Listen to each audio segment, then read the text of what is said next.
Behold, the Lamb of God who takes away the sins of the world.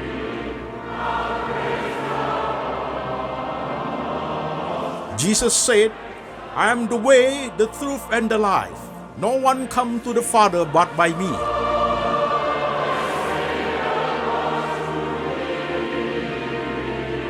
For God so loved this world, so he gave his one and the only Son. Whoever believe in him shall not perish, but have eternal life. Shalom jemaat sekalian, saya Pendeta Antoni Chang. Salam kepada setiap jemaat, setiap pendengar firman lewat Lembaga Antoni Chang Ministry Internasional. Tema kita minggu ini adalah hidup menderita, mengapa Tuhan dipersalahkan? Hidup menderita, mengapa Tuhan dipersalahkan? Kontemplasi part 23, bagian ke-23. Firman Tuhan diambil dari 1 Petrus 2 ayat 18 sampai 25. Demikian firman Tuhan.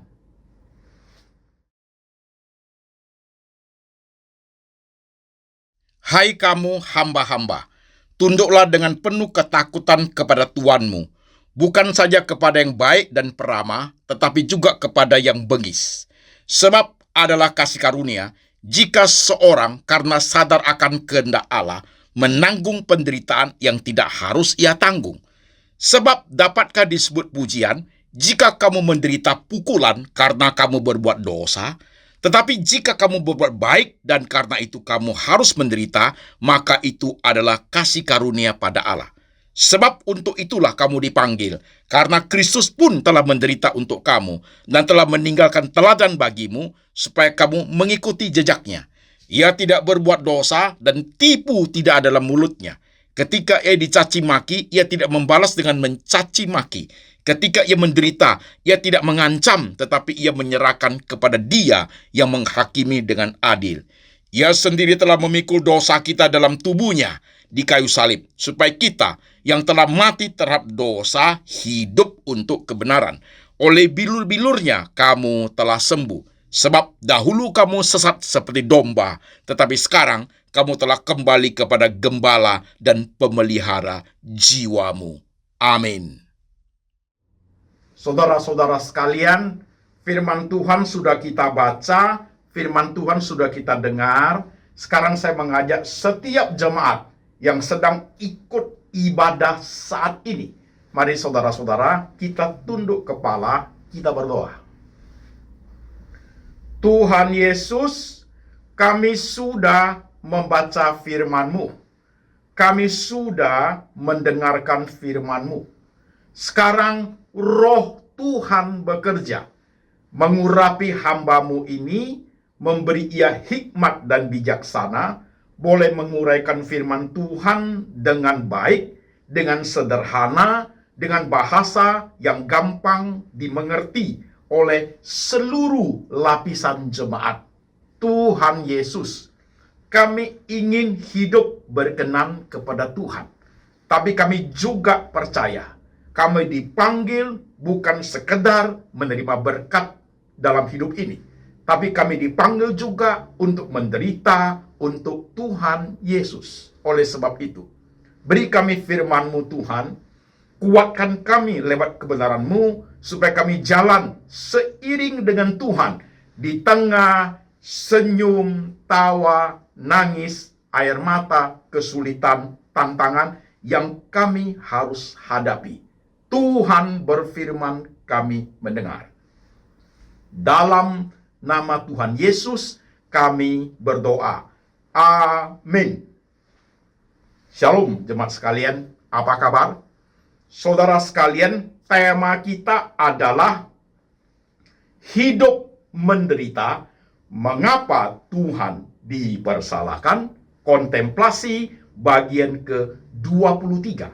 Saudara-saudara sekalian, tema ini muncul adalah hasil kontemplasi saya dalam 1 minggu ini ketika membaca semua WhatsApp yang masuk ke Lembaga Antoni Chang Ministry Internasional.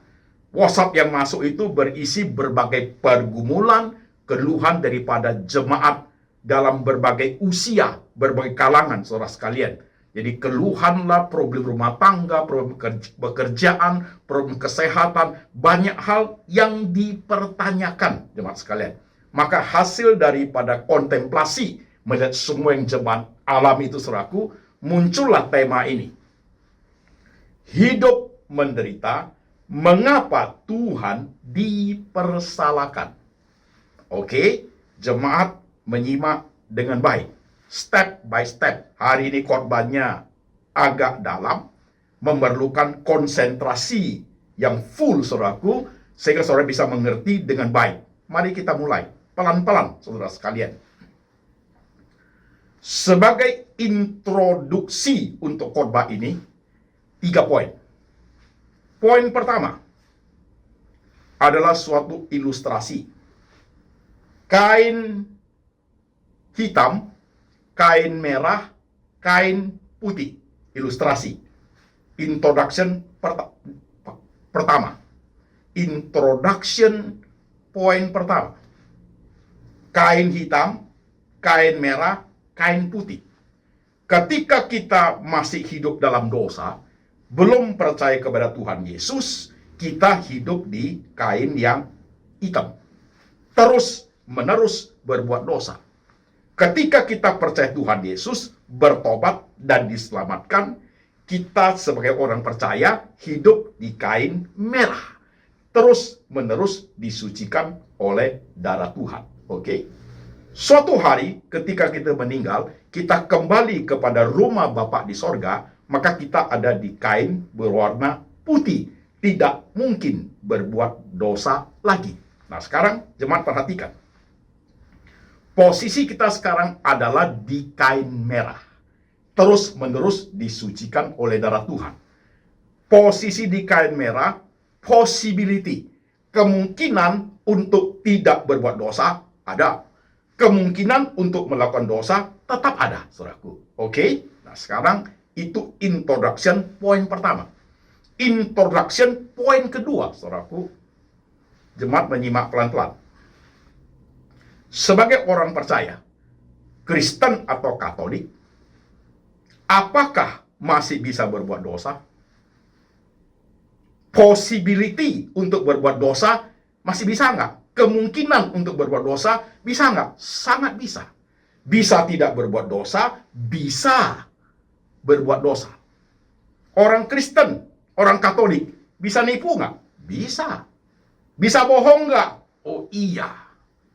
Bisa ciak uang orang nggak? Bisa.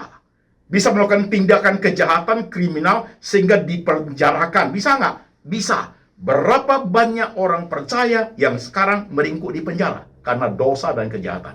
Berapa banyak pendeta-pendeta karena tindakan kejahatan mereka harus meringkuk dalam penjara? Introduction poin kedua. Tadi itu, possibility-nya ada nggak sebagai orang percaya? Masih bisa berbuat dosa nggak? Bisa. Oke, saudaraku. Introduction poin ketiga. Ada possibility nggak? Ketika kita menjadi orang Kristen atau menjadi orang Katolik, kita mengalami penderitaan karena perbuatan orang lain. Iya. Orang Kristen, orang Katolik, bisa difitnah nggak? Bisa. Bisa ditipu nggak? Bisa. Menipu aja bisa kok, apalagi ditipu. Bisa nggak dikhianatin orang? Bisa. Dikecewakan? Iya. Tidak disayang keluarga? Bisa nggak menderita karena kejahatan orang lain? Sangat bisa. Rugi di perusahaan karena ditipu orang? Iya. Bahkan mengalami penderitaan sakit sampai mati? Iya. Contoh COVID. Banyak orang Kristen, bahkan pendeta meninggal, saudaraku. Oke? Jadi saudara sekalian, introduction poin yang kedua itu, saudaraku. Poin pertama tadi, kain hitam, kain putih, kain merah. Introduction poin kedua, orang Kristen, possibility untuk berbuat dosa masih ada. Possibility untuk tidak membuat dosa ada. Poin ketiga, orang Kristen bisa menderita karena dosa orang lain? Sangat bisa. Jadi kita ini orang percaya saudaraku tidak kebal. Tidak kebal. Setelah menjadi Kristen, apa-apa tidak terjadi sama saya. Bukan itu ajarannya. That is not according to Bible, saudaraku. Yesus Kristus yang adalah kebenaran pun menderita dalam dunia ini. Murid-murid Tuhan Yesus dari zaman perjanjian lama sampai zaman perjanjian baru, rasul-rasul, nabi-nabi, mereka menderita, saudaraku, dalam hal ini. Oke, jelas saudara sekalian, clear, supaya khotbahnya bagus, saudaraku, pengertian baik, introduction ini harus dimengerti jemaat dengan tepat dulu. Kau dan aku sudah orang percaya. Masih bisa buat dosa nggak? Bisa. Bisa nggak tidak berbuat dosa? Bisa. Oke? Poin kedua, kau dan aku orang sudah percaya. Bisa disakiti orang nggak? Iya. Bisa ditipu orang nggak? Bisa. Bisa dilukain orang nggak? Bisa, saudaraku. Possibility untuk itu bisa terjadi. Oke? Nah, sekarang kita lanjut, saudara-saudara sekalian. Ketika penderitaan itu datang menimpa kita orang percaya, muncullah respon kita dalam 3 hal. Respon kita dalam 3 poin. Oke? Poin pertama, poin pertama, saudaraku, nangis, sedih, susah, kecewa, marah, panik, bingung, tak terima kenyataan, teriak-teriak, stres berat, bahkan depression. Bisa. Itu respon yang pertama muncul. Saudaraku, waktu kita mengalami penderitaan, respon pertama muncul, nangis, sedih, susah, teman-temannya lah itu, saudara-saudara imannya semua. Itu respon pertama. Respon yang kedua muncul pada saat orang Kristen, orang percaya mengalami penderitaan, respon kedua adalah menyalahkan keluarga dan orang lain. Ini karena mamaku ini, karena papaku ini, karena mereka tidak perhatikan saya. Ini karena teman usahaku ini. Ini teman ini ngajak usaha ini jadi susah aku. Perusahaan tidak benar, jadi pahit saya. Respon kedua itu menyalahkan keluarga, menyalahkan orang lain. Berikutnya, menyalahkan diri sendiri. Karena saya tidak bijak ini, karena saya ini menyalahkan diri sendiri. Berikutnya, menyalahkan situasi dan kondisi. Karena keadaan begini, jadi begini nih saya. Jadi saudara ingat ya, ketika kita hidup menderita, respon pertama, saudaraku, sedih, susah, duka, itu sudah lewat. Respon kedua, menyalahkan keluarga, menyalahkan orang lain. Menyalahkan diri sendiri, dan menyalahkan lingkungan, situasi, kondisi. Oke? Respon ketiga, saudaraku, ujung-ujung ini, menyalahkan Tuhan. 3 respon itu muncul pada saat kita menderita. Clear jemaat? Jelas? Jelas? Kalau jelas, kita lanjut lagi saudaraku. Perlu konsentrasi. Jadi saudara sekalian, respon pertama itu sedih, susah, panik, bingung, kecewa, marah, tak bisa terima kenyataan, bahkan teriak-teriak, bengong, saudaraku. Itu adalah hal yang manusiawi. Manusiawi. Oke saja. Normal itu terjadi. Tetapi respon yang kedua dan ketiga harus hati-hati. Respon kedua, nyalakan keluarga, nyalakan orang lain, nyalakan diri sendiri, nyalakan situasi kondisi, nyalakan lingkungan. Respon yang ketiga, menyalahkan Tuhan. 2 respon ini harus hati-hati. Sebelum kita bertindak lebih jauh untuk menyalahkan orang lain, menyalahkan diri, dan menyalahkan situasi kondisi, bahkan menyalahkan Tuhan, harus berdiam diri untuk melakukan 2 hal dulu. Jemaat menyimak. Ketika aku menderita, respon pertama, nangis, sedih, susah, oke lah. Tetapi ada 2 tindakan yang saya lakukan terlebih dahulu, supaya aku jangan sampai menyalahkan Tuhan. Oke? 2 hal itu apa? 1, asking yourself. 2, asking God. Asking yourself itu apa? Coba tanya kepada diri kita sendiri, mengapa saya menderita? Yang kedua, minta asking God. minta kepada Tuhan supaya punya hikmat, bisa melihat mengapa, bisa mengevaluasi mengapa aku menderita. Dua hal itu harus lakukan. Sebelum you salahkan orang lain, sebelum you salahkan keluargamu, sebelum you salahkan dirimu sendiri, sebelum kamu menyalahkan situasi dan kondisi, sebelum kamu menyalahkan Tuhan. Evaluasi dengan dua tindakan. Asking yourself and asking God for wisdom untuk mengevaluasi diri sendiri. Oke jemaat, ini penting nih. Ini penting saudaraku dalam hal ini, karena ini problem kehidupan kita. Ini adalah suatu pendewasaan rohani dalam hidup kita. Ketika kita hidup menderita.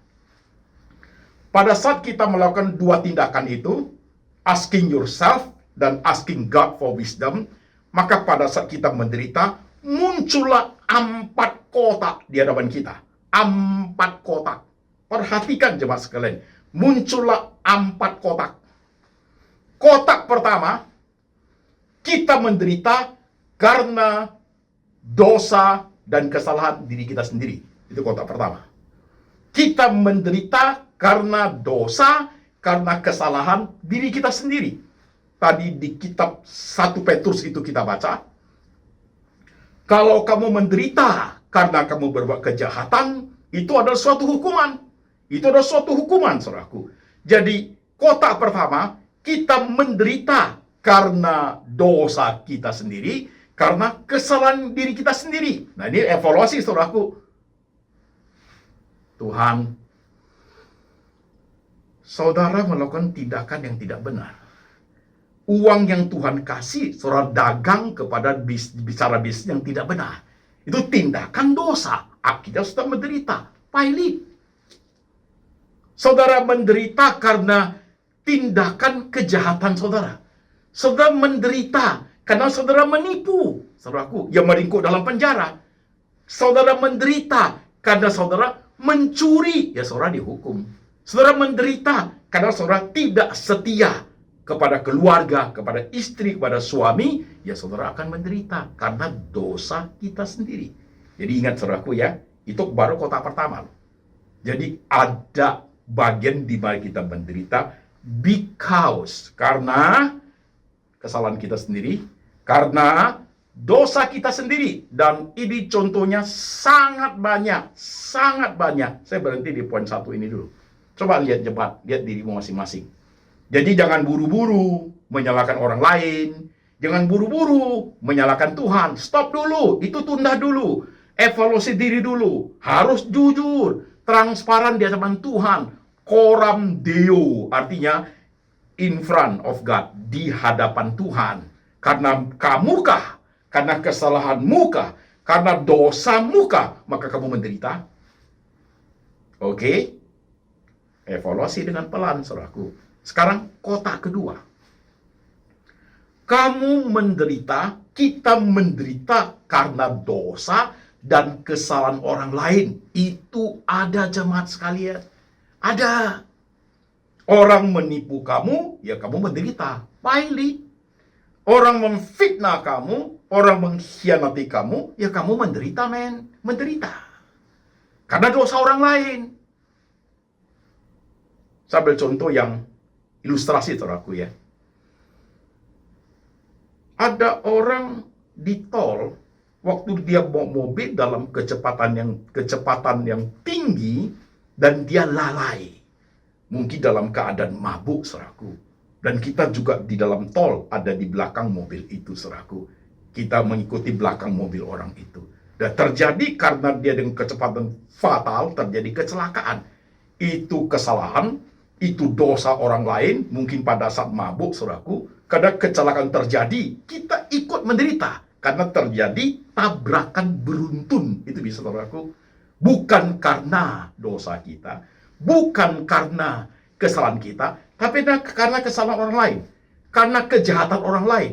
Karena dosa orang lain, kita menderita. Sangat bisa. Sangat bisa. Ini penting, saudaraku, memahami ini.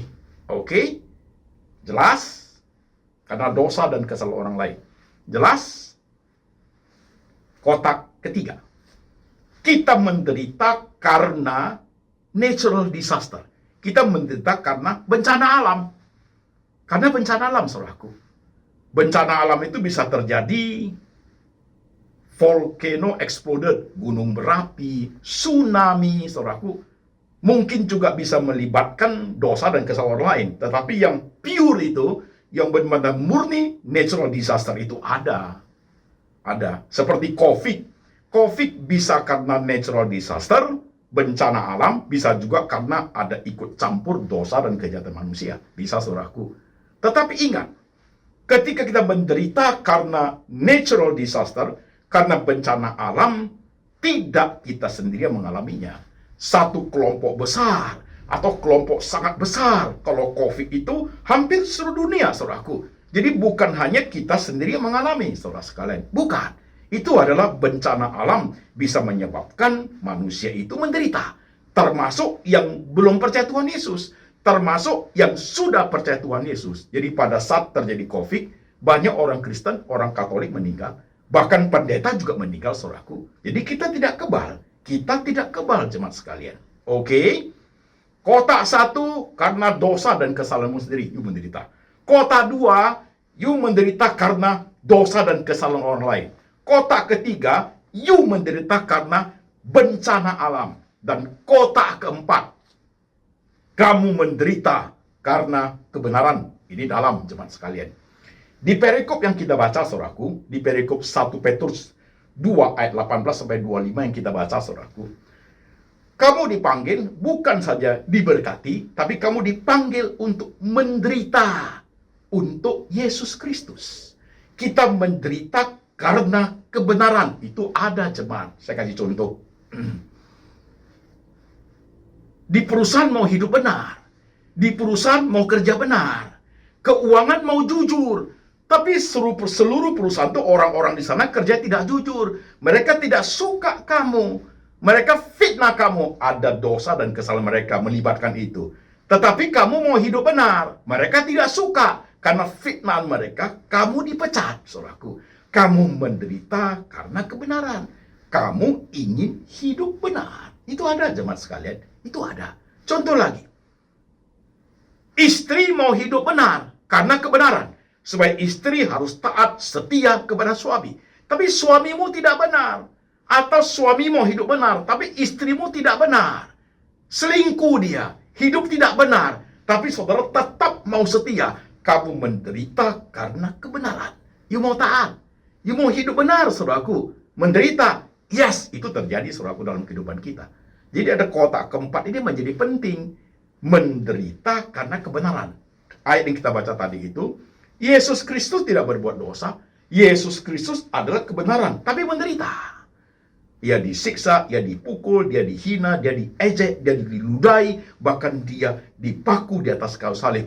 Menderita karena kebenaran. Dimensi seperti itu ada dalam kehidupan kita, saudaraku. Ada. Jadi 4 kotak ini sudah terjabar dengan jelas di depan mata kita. Jadi ketika air matamu turun, tak bisa terima kenyataan, you nangis, you sedih, mengalami banyak hal, saudaraku, jangan cepat-cepat menyalahkan Tuhan. Jangan cepat-cepat menyalahkan orang lain. Jangan cepat-cepat menyalahkan situasi dan kondisi. Evaluasi dulu. Lihat 4 kotak ini. Sakitmu, susahmu, menderitamu ada di kota yang mana? Ada di kota yang mana? Ini menjadi penting, jemaat sekalian. Oke? Inilah hikmat kehidupan ini, saudaraku. Jadi, tema ini tema besar, saudara sekalian. Perlu ada suatu kontemplasi di part 23 ini, saudaraku. Suatu kontemplasi dalam 4 kotak. Kontemplasinya 4 kotak, loh, saudaraku. Nah, sekarang pelan-pelan menyimak. Saya akan uraikan pelan-pelan kontemplasinya seperti apa. Kontemplasi kotak pertama. Biasa, jemaat sekalian, kalau kontemplasi itu kan ada yang 1 jam, 2 jam di rumah, 1,5 jam dalam mobil perjalanan keluar kota, atau 1 jam dalam perjalanan terbang ke kota lain dengan pesawat. Ada juga 15 menit habis makan siang di kantor, masih ada waktu 15 menit untuk duduk-duduk, itu contemplate. Atau 20 menit di Starbucks lagi ngopi, itu kontemplasi, saudaraku. Kontemplasi kotak pertama. Tuhan, ini gara-gara saya ini jadi begini, hidup ini. Saya ada di jalan orang berdosa, Tuhan. Aku akui itu, Tuhan. Tuhan, pulihkan saya ya. Yuk kontemplasi seperti itu, saudaraku. Transparansi, jujur di hadapan Tuhan. Ini gara-gara saya ini, keluarga saya hancur. Ini gara-gara saya ini, saya dipecat dari perusahaan. Ini gara-gara saya ini, anak-anak saya terlantar. Ini gara-gara saya nih, istri saya dengan saya sudah tidak akur dan sudah terancam perceraian. Ini gara-gara saya ini, orang sudah tidak percaya. Orang-orang bisnismen sudah tidak percaya karena aku tidak jujur dalam keuangan. Ini gara-gara saya di Tuhan. Kontemplasinya seperti ini. Ini gara-gara saya, mulut saya ini Tuhan, saya menfitnah. Ini gara-gara saya Tuhan, saya mengucapkan kata-kata tidak benar kepada orang lain. Ini Tuhan, saya sering berbohong, maka tidak ada satu orang pun yang percaya kepada saya lagi. Ini gara-gara saya di Tuhan. Jadi saudaraku, yuk kontemplasi. Ini gara-gara saya di Tuhan. Saya hidup tidak benar. Saya sudah punya istri, anak-anak sudah besar-besar. Perusahaan saya bagus, perusahaan saya besar. Tapi saya hidup tidak benar. Saya hidup nggak benar, Tuhan. Saya hidup di nightclub, hidup jatuh dalam dosa. Bahkan ada will yang tidak benar, Tuhan. Sehingga istri saya pun tidak hargai saya. Anak-anak saya panggilnya papa, tapi sinar matanya menghina saya, Tuhan. Sinar matanya menghina saya. Kalimat saya mereka iya, tapi mereka tidak dengar. Karena mereka sambil iya, hatinya sambil menghina saya. Papa begitu ke orangnya, mau suruh saya hidup benar. You aja seperti itu. Anak saya, sinar matanya memberitakan seperti Tuhan. You harus akui, saudaraku. Itu karena dosamu sendiri. Karena you menderita. Itu contemplate itu. Hanya kamu dan Tuhan yang tahu. Saya tipu orang ini, Tuhan. Sekalipun aku dapat uang banyak, saya tipu orang ini, Tuhan. Akhirnya, lihat itu anak saya hidupnya seperti apa. Lihat istri saya hidupnya seperti apa.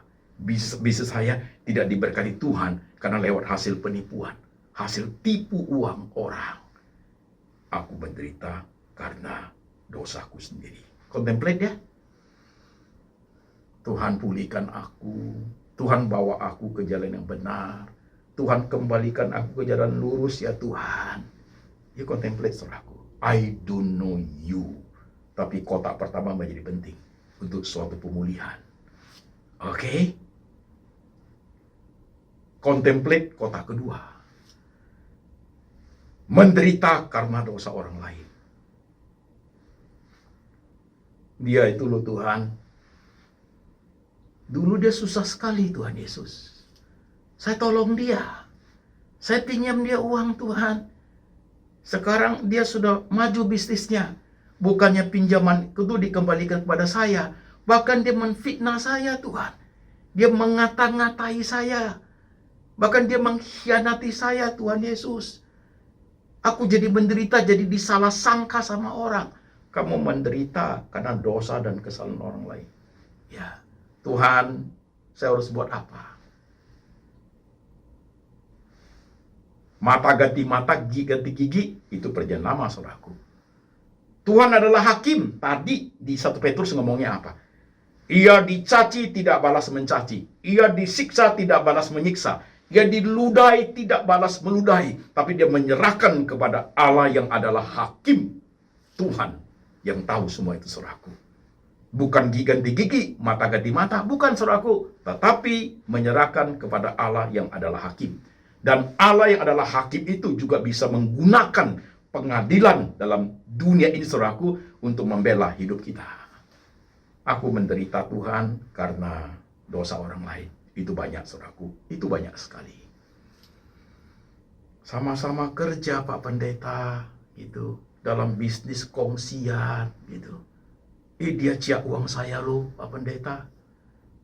Dengan cara tipu muslihat dia. Sampai saya pilot, sampai saya harus membayar hutang, sampai saya harus meringkuk dalam penjara karena dianggap buat kejahatan. Tapi itu semua adalah cara kerja orang-orang tertentu. Cara kerja orang-orang seperti Tuhan begitu licik, begitu culas sehingga membuat aku menjadi rugi dan aku menjadi orang yang tertuduh.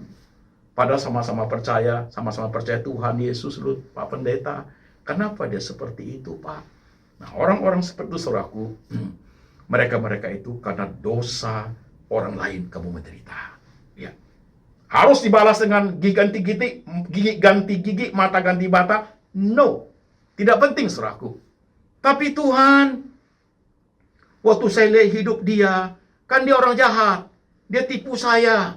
Tapi saya melihat sekarang hidupnya makin baik, Tuhan. Usahanya makin maju. Dan hidupnya sehat, keluarganya oke semua. Bisa timbul dalam hatimu, kok Tuhan tidak hukum dia? Kok Tuhan pelihara dia? Kok masih sehat-sehat dia, Tuhan? Padahal dia melakukan tindak kejahatan kepada saya. Kok aku yang menderita? Tunggu sebentar. Masih ingat Mazmur 73? Mazmur Asaf. Daud bergumul sama. Daud mengatakan, aku hidup suci, tanda tak bersalah. Tetapi kenapa aku kena tulah? Lihat itu orang fasik, Tuhan. Orang fasik yang menyakiti, menghina, mengejek aku. Mereka hidupnya enak. Mereka hidupnya diberkati. Gemuk-gemuk mereka. Hidupnya senang mereka, Tuhan. Kenapa aku kena tulah? Padahal hidupku benar. Why, Tuhan? Daud juga bergumul sama seperti saudara. Kenapa orang yang saya tolong udah fitnah saya, sekarang Tuhan tidak hukum, malah tambah senang hidupnya. Maka malah menjadi pelayan Tuhan yang terkenal. Kenapa Tuhan Yesus? Dalam pergumulan Daud seperti itu di Mazmur Asaf itu, Mazmur 73, sampai berapa ayat ke bawahnya itu Tuhan berikan dia penjelasan. Ngerti Daudnya, sesungguhnya engkau menempatkan orang-orang demikian itu di jalan yang licin. Jalan licin itu, sebentar lagi mereka akan tergelincir. Mereka hidup dalam kefasikan, mereka hidup dalam keserakahan, mereka hidup dalam kelicikan. Itu ada tanggal mainnya, saudaraku. Ada tanggal mainnya. Tuhan punya mata. Tuhan adalah hakim. Mungkin pada saat ini mereka mengalami semua yang disebut berkat. Dari hasil kejahatan, dari hasil kelicikan. Itu adalah tempat yang licin yang Tuhan sediakan kepada mereka. Suatu hari, tunggu tanggal mainnya pasti terpeleset. Karena kejahatan dan dosa dan pelanggaran mereka. Jadi kita tidak perlu menghakimi, kita tidak perlu mengatur-ngatur Tuhan. Tuhan yang bertindak terhadap mereka. Tuhan yang menjadi hakim antara kita dengan mereka. Jadi nggak usah, kok dia malah tambah enak ya. Saudara, tanpa kita sadari, ketika kita berpikir seperti itu, kalimat kita, di balik kalimat itu, kita believing God. Kita seolah kalimatnya itu, kok kamu tidak hukum? Kok seperti ini? Itu menyalahkan Tuhan, saudaraku. Hati-hati, itu urusannya Tuhan. Urusannya kamu hidup benar, karena you mau hidup benar, hidup suci, saudaraku, menderita karena kebenaran. No problem. Ada tanggal mainnya Tuhan dalam hal ini. Oke? Jadi jemaat sekalian, waktu kontemplasi itu, Tuhan, ajar saya 4 kotak ini, di kotak bagian mana saya mengalami penderitaan, karena kotak yang mana. Ajarku memahami dengan baik. Evaluasi diri, koreksi diri, dan ujung-ujungnya, kamu pasti tidak berani menyalahkan Tuhan. Tidak berani, saudaraku. Tapi kalau tidak dilengkapi dengan khotbah seperti ini, dikit-dikit aja sudah Tuhan yang salah. Dikit-dikit saja, kok tidak jaga saya? Dikit-dikit saja, saya kan sudah percaya. Hidupku bukan aku lagi, tapi Tuhan punya. Kok nggak jaga? Padahal pendeta saya ngajar, Pak Pendeta. Ngajar apa? Kalau kamu angkat tangan, Tuhan akan turun tangan. Saya sudah angkat tangan saya, Tuhan belum turun tangan. Kok begitu? Kok cuekin saya? Hati-hati you ngomongnya. Itu berarti you sudah believing God. Jangan mengatur Tuhan. Jangan mengatur Tuhan. Udah salah, masih mau atur Tuhan. Udah salah, ikut aja. Ikut arusnya Tuhan. Ikut timingnya Tuhan. Mau berapa lama Pak Pendeta? I don't know. Hanya Tuhan yang tahu. Kita dalam posisi sudah salah, masih mau ngatur Tuhan. Saya sudah bertobat. Nah, kalau nggak berkati saya sekarang, mau ngatur. Jalani aja dulu. I don't know how long. Posisi sudah salah, hidup yang benar. Biar Tuhan melihat dengan baik. Karena Tuhan punya hikmat, timing Tuhan yang paling tepat. Tuhan paling bijak dalam mengatur semua kehidupan orang percaya. Oke? Penting loh jemaat. Bawa firman ini pulang. Kontemplasi. dalam hidup ini. 4 kota itu. Saya nggak tahu saudara ada di kota yang mana. Dan saya tahu, untuk diri saya sendiri, saya tahu saya ada di kota-kota yang mana. Dan saya mengevaluasi diri saya, saudaraku. Menderita karena kebenaran. Kamu dipanggil bukan saja diberkati, tapi juga dipanggil menderita untuk Dia. Ada loh di Perjanjian Baru, rasul-rasul itu bersuka cita karena boleh menderita untuk Yesus. Ada loh. Dan Yesus juga mengatakan, dunia membenci aku karena engkau adalah murid-muridku, maka dunia pun akan membenci engkau. Yes, menderita karena kebenaran. Itu suatu hal yang wajar, suatu hal yang oke-oke saja bagi orang Kristen. Itu adalah suatu panggilan ilahi, menderita karena kehendak Tuhan. Will you? Dengarkan khotbah ini. Dengar 4 kali, dengar 5 kali khotbah ini. Uraikan satu poin dengan baik, saudaraku. Lihat dirimu masing-masing seperti bercermin, saudaraku. Jangan salahkan istri, jangan salahkan suami, jangan salahkan orang lain, jangan salahkan Tuhan. Teliti, jujur sejujur-jujurnya. Maka disitulah terjadi pemulihan dalam hidup, saudaraku. Kesadaran menjadi penuh dan konsentrasi menjadi oke. Maka mata rohani akan terbuka untuk melihat kebesaran Tuhan dalam semua realita penderitaan yang kita hadapi. Oke, saudaraku, tema yang susah sih. Kalau kamu berkata, aku nggak peduli lah Pak, Tuhan begitu pada saya nggak mau ke gereja lagi. Silakan, nggak usah datang. Saya nggak peduli lah Pak Pendeta, hidup ini kok susah. Tuhan kok nggak peduli saya, kok begini Tuhan Yesus. Saya nggak mau doa lagi lah. Saya nggak mau kasih persembahan ke gereja. Nggak usah kasih, nggak usah, saudaraku. Tuhan juga tidak butuh orang seperti itu. Pak Pendeta, dulu saya kasih gereja ini memberi persembahan ini ikut bangun gereja. Kok sekarang saya susah? Kenapa Tuhan begini? Sudah nggak usah kasih. Karena you dikit-dikit sudah menghitung jasa kepada Tuhan. Sudah menghitung jasa. Itu orang yang pikirnya terlampau pendek, saudaraku. Hitung untung rugi sama Tuhan Yesus. Keterlaluan jadi orang percaya. Keterlaluan. Apa yang kita miliki bisa membalas kebaikan Tuhan.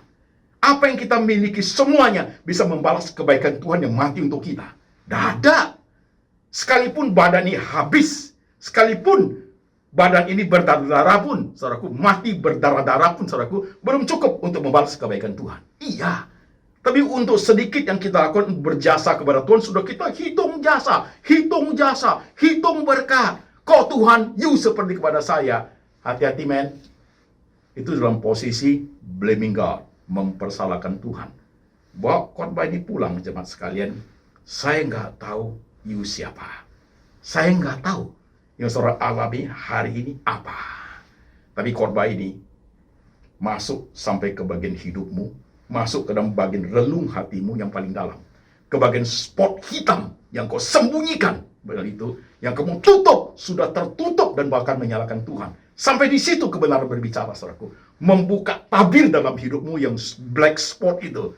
Ke gereja udah gak mau, ibadah sudah gak mau, doa sudah gak mau. Karena apa? Tanpa saudara sadari, saudara sudah blaming God, menyalahkan Tuhan. Kenapa hidup saya begini? Kok kamu begini sama saya, Tuhan? Hati-hati, berkokok terus. Hati-hati jemaat sekalian. Oke? Bawa firman ini pulang, evaluasi diri dengan baik, lakukan kontemplasi dengan tekun 4 kota itu, maka akan terjadi pemulihan dalam kehidupan saudaraku. Tidak terjadi serta-merta itu. Ada suatu keberanian untuk membayar harga di dalamnya. Mengevaluasi dengan baik dan memahami setiap bagian air matamu yang diturunkan. Memahami setiap bagian penderitaan yang kamu alami. Memahami setiap bagian penderitaan yang kamu alami karena kebenaran. Memahami setiap bagian you menderita karena dosa dan kejahatan orang lain. Baik jemaat, mari kita tunduk kepala. Saudara-saudara sekalian, lihat dirimu masing-masing. Perhatikan dengan baik. I don't know you, tapi Tuhan tahu kamu. I don't know air matamu. Saya tidak tahu you punya penderitaan, tapi Tuhan paling tahu apa yang kamu alami hari ini. Air matamu, kesedihanmu, teriakanmu, keluh kesahmu, stresmu, rasa panikmu, bahkan depresimu yang kamu alami karena kamu menderita. Tuhan tahu sedalam-dalamnya. Oleh sebab itu, koreksilah diri kita masing-masing. Pahamilah hidup ini. Jalanilah, dengarkanlah khotbah dengan baik. Lakonkan firman Tuhan ini. Maka kau melihat kebesaran, keagungan Tuhan untuk memperbaharui kerohanianmu. Jemaat tunduk kepala dan berdoa. Tuhan Yesus, Kau yang melihat setiap kami yang tertunduk. Di tengah semua realita kehidupan, penderitaan kami alami. Apakah itu karena dosa kami sendiri, kesalahan kami sendirikah? Atau itu karena dosa orang lain, kesalahan orang lainkah? Atau itu karena bencana alamkah? Atau kami menderita karena kebenarankah? Ajar kami Tuhan memahami satu persatu dengan tepat dan benar, sesuai dengan kebenaran yang Kau ajar kepada kami ya Tuhan. Jika kami menderita karena kami membuat dosa, kami terima hukuman itu. Jika kami menderita karena kebenaran, itulah kasih karunia dari Tuhan Yesus. Berkati setiap jemaat-Mu ya Tuhan, di tengah air mata yang tak tertahankan, di tengah keluh kesah, di tengah gundah gulana hati, di tengah hal-hal yang masih banyak pertanyaan, mengapa harus menderita? Biarkan khotbah ini Tuhan, firman Tuhan hari ini, memberikan pencerahan buat setiap umat-Mu. Letakkan tangan-Mu di kepala mereka Tuhan. Letakkan tangan-Mu di hati mereka Tuhan Yesus. Perbaharui, teguhkan, mantapkan perjalanan rohani mereka ya Tuhan. Beri pendewasaan iman ya Tuhan Yesus. Dan biarlah berkat ini turun atas jemaat. Kasih dari Bapa dari surga turun atas jemaat. Yesus Kristus, gembala yang baik, pemelihara jiwa jemaat. Dan Tuhan Roh Kudus senantiasa mengingatkan akan kebenaran, hidup seturut dengan firman, diperbaharui oleh firman, sampai selama-lamanya, sampai Tuhan datang kembali, menjemput setiap orang percaya. Dalam nama Tuhan Yesus. Amin.